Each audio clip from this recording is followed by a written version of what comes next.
Every file has its source, its root. We're going to find them. Chances are the source will be their location.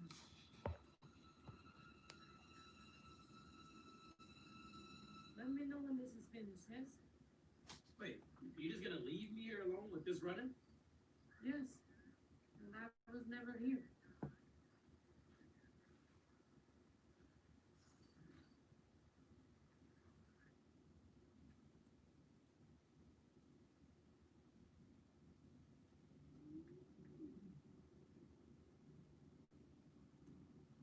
احنا جاهزين. جيد. اريد اشوف. جيبوا لي.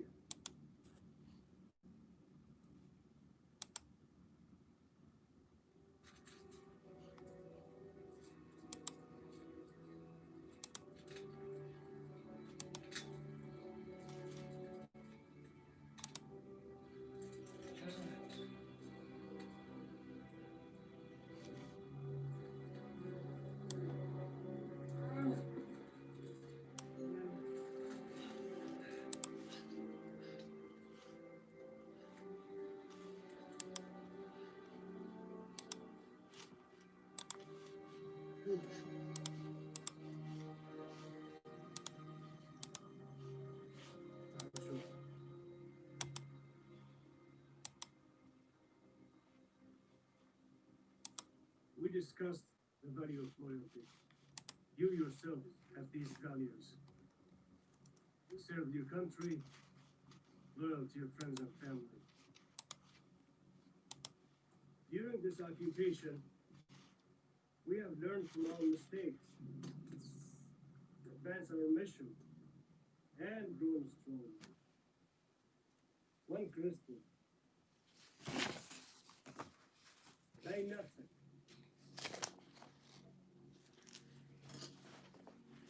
الولاء.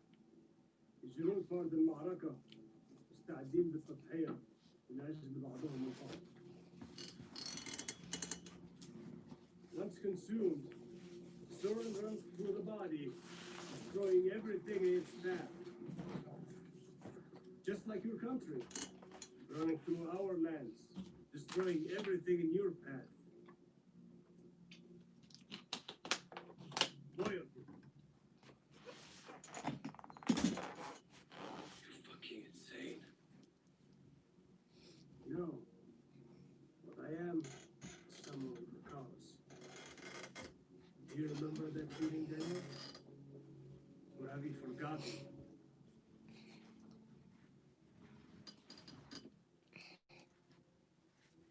My men are willing to die for my cause. Can you say the same for your team? Are they willing to die to bring you back?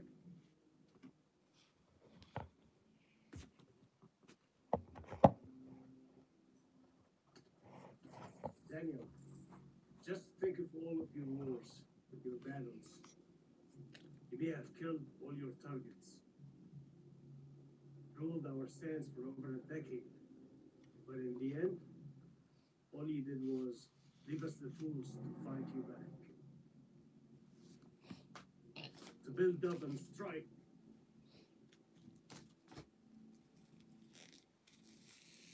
Your bases are abandoned. This herdman You'll be rotten is so inside. hurt. Did you think we would not come back? Did you think we would not rise up and kill you? Your government made me. They begged me to do it. Without war, what are you? What is your country? Hello, It's the guys. very definition of America. Loyalty, Daniel. Remember that line in the sand.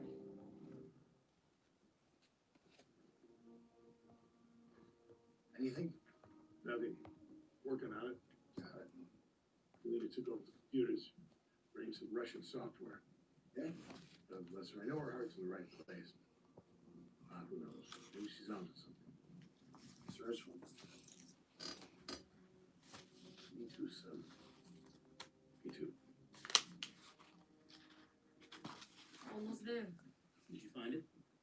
Just a minute. Heather's almost done compiling the data. Got it. Zoom in there. Everything points to this location. No, not much there. That is the point. They love their hiding places. There. The mountains have a natural road. This has to be it. You're all right. For America.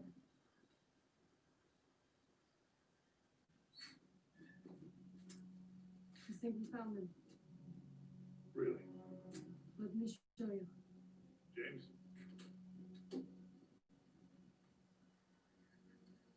Show him. Let's see what you got.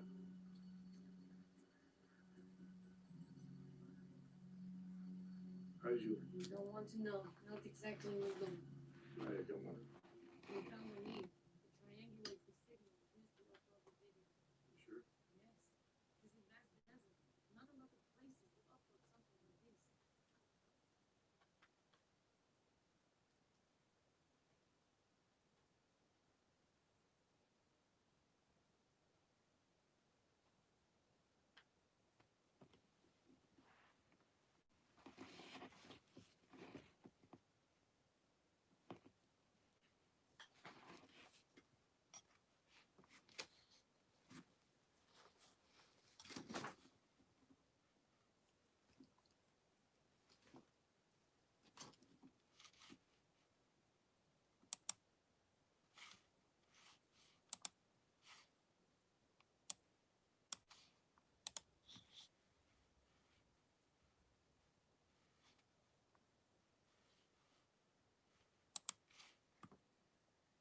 Music is on my bucket list. I started with the cello, but I had a weakness in chord theory, and so for the applied music program, I had to take piano, beginning piano, and I enjoyed it so much that I just wanted to stick with it. Awesome, awesome. So what made you, because I'm curious, because I feel like there's two types of retired people. There's like, so what made you, because I'm curious. From the New York Times, I'm Michael Barbaro. This is The Daily.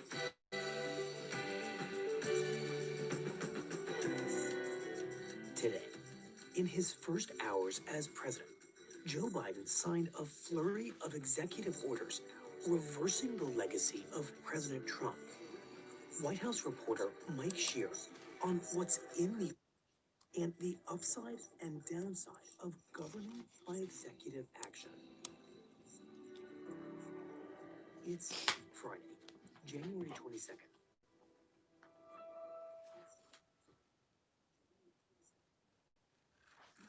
Well, this is gonna be the first of many engagements we're gonna have in here. Mike, I wonder if you can set the scene for us. A man, a plan, a pen. Right, so the scene is the Oval Office. This is late afternoon on the 20th, so Joe Biden has been inaugurated under high security, under threat of a pandemic. And I thought with the state of the nation today, put to work immediately. Now he's sitting at the Resolute desk in the Oval Office. Looks very different already than President Trump. They've already redecorated a little bit. They've hung different curtains, got a different carpet. They've put up photos of Joe Biden's family, bust of Cesar Chavez behind him. So the visuals already look a little bit different than we've come to be used to for the last 4 years. We're gonna be signing a number of executive orders over the next several days, a week.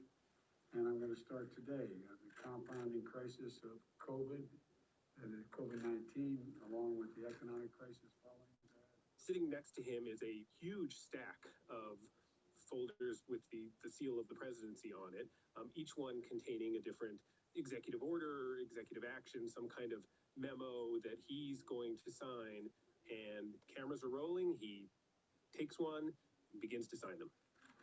Mr. President, Mr. President. And just as a civics reminder here, executive orders are actions that require nothing but a presidential signature. They're kind of unique in how we govern. That's right. I mean, there's a lot that presidents have to do with others. powers in our form of government. The Constitution was very clear. Congress controls the purse, Congress controls spending. So there are limits on what a president can do in terms of spending money. But executive orders are actions that the president can direct the government to take on his authority alone. And my sense is that the last president, Donald Trump, made very liberal use of executive orders in a way that was quite unpopular with Democrats.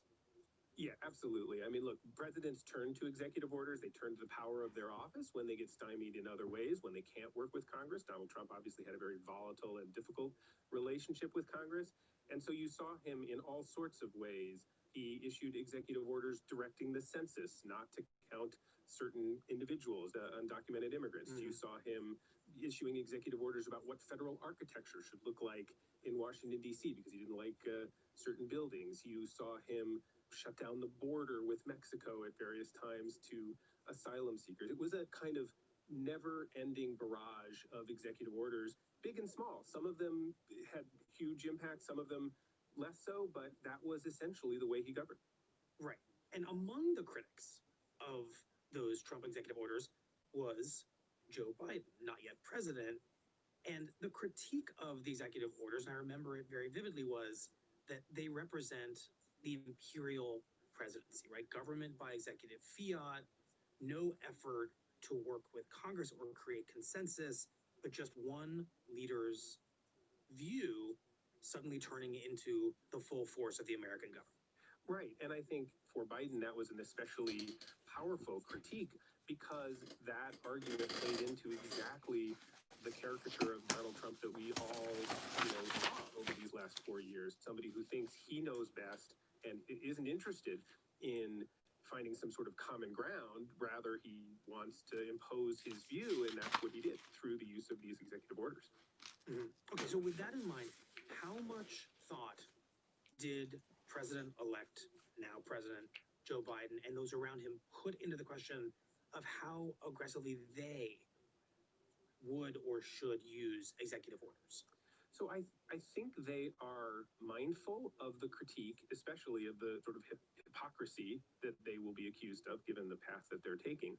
But I think they draw a distinction, or at least they give themselves a pass, because their thinking in the conversations that I've had with them is that Donald Trump gave them an opening by putting in place so much of his agenda through executive orders, by not making the changes that Donald Trump wanted to make permanent through legislation.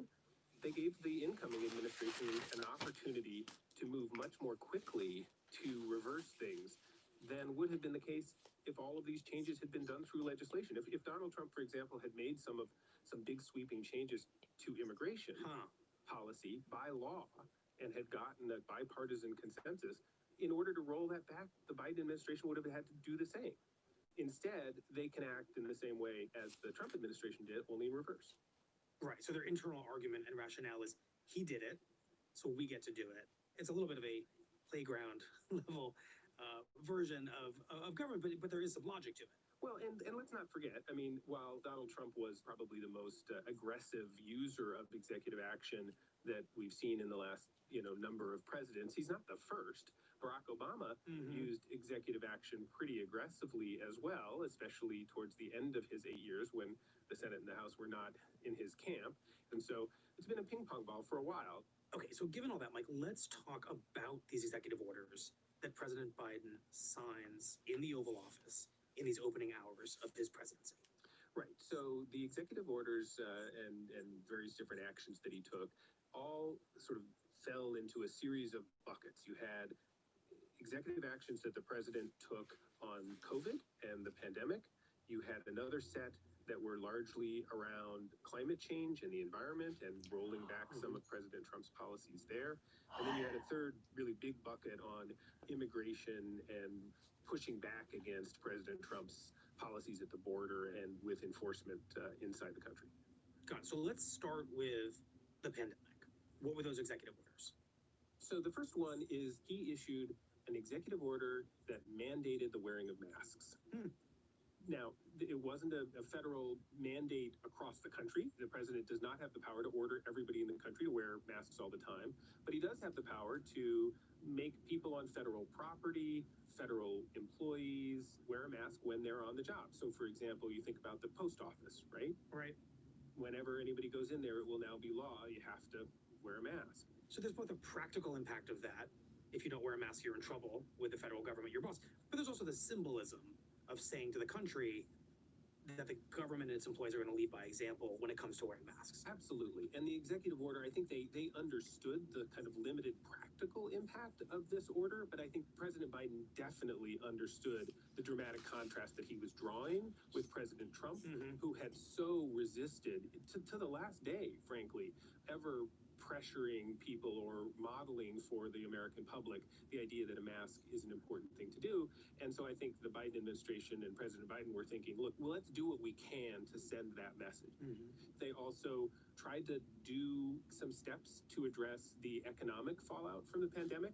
Obviously, there's going to be a big fight in Congress over some of the biggest economic ways that they can help people. But one thing they did do through executive order was to extend a moratorium on foreclosures and evictions, which is aimed at helping people who, might have lost their job because of the pandemic, can't pay the rent. This was a sort of bipartisan effort that had been put in place before and needed to be extended. And so the president was able to extend it with an executive order. They also, one more, they rejoined the World Health Organization, which you'll remember President Trump had pulled the United States out of the World Health Organization after concluding that he thought the World Health Organization was too friendly to China. That was seen as a mistake, I think, frankly, all over the world by health officials, and the Biden folks made sure that was reversed on day one. Got it. Okay, let's now turn to the Biden executive orders on climate. What did you do there? So probably the best known executive order that he did was rejoining the Paris Climate Accords. Remember, this was this global agreement that the United States had been a leader in during President Obama's time to sort of corral the nations of the world to fight climate change and to reduce emissions as a globe, as a world of nations. President Trump very famously took the United States out of the accord, basically said we're not part of this anymore in 2017. President Biden had long said that was a mistake, and with the stroke of a pen, we're back in.